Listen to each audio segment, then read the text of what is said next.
And his only options to go and bring him down, but I think Cliftonville have just about merited this afternoon. When you think of clear-cut opportunities, they've certainly had a lot more than Glentoran have had. Glentoran have huffed and puffed and have made hard work of it.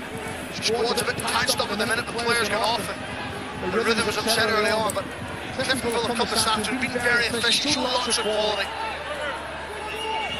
Probably just about deserved the 3 points this afternoon.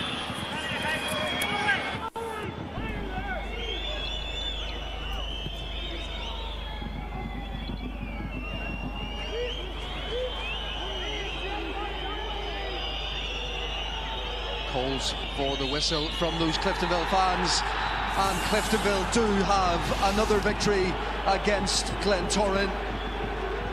Ryan Curran's sweet volley in the first half, that moment of quality, the difference between these two sides.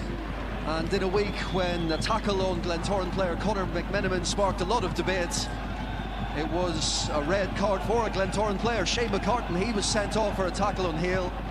McMenamin himself, having made the recovery to play today, forced off with another injury, a foot injury. But it's those Cliftonville supporters who are celebrating as they make the journey to the east of the city. They have beaten Glentoran by 1-0.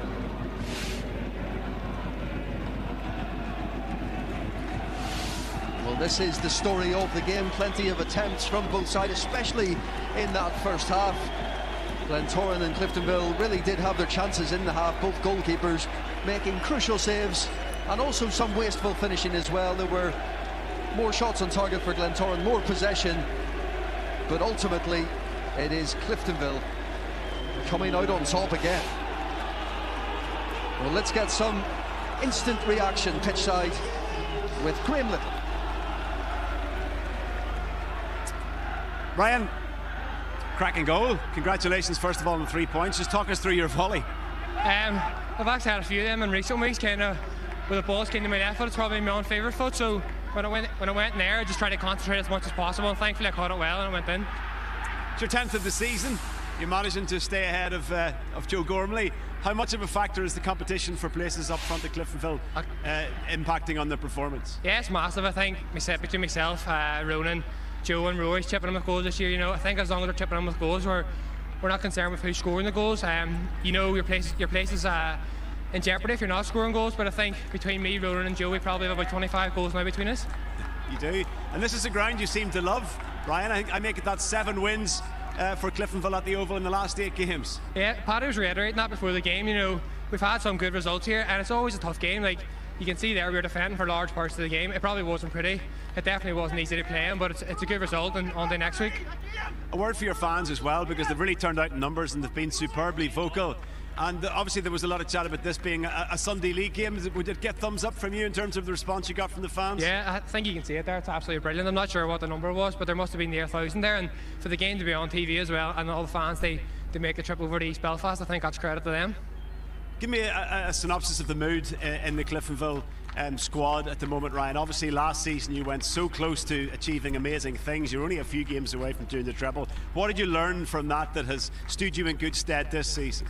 I think we've learned not to get ahead of ourselves. No, we had good spells last year, and for a lot of us it was probably our first real go at a title challenge, and we came up short, and it probably was through no fault of our own. It's probably a bit of good luck and a bit of bad luck at different stages of the season. So I think we're just taking the momentum in our stride, and we're taking one game at a time and not get ahead of ourselves. You're certainly doing that well at the moment, Ryan. Thanks for joining us. We'll have a quick word with your manager. Paddy, very briefly, your thoughts on that. Another big 3 points for your team. Brilliant. The boys are excellent. Clean sheet against a really good side. You know, obviously one of the top sides of the division.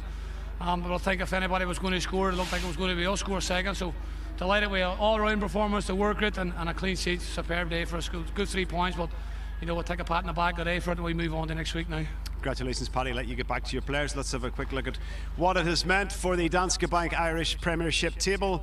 It was second versus fourth in the table, this one, Laura.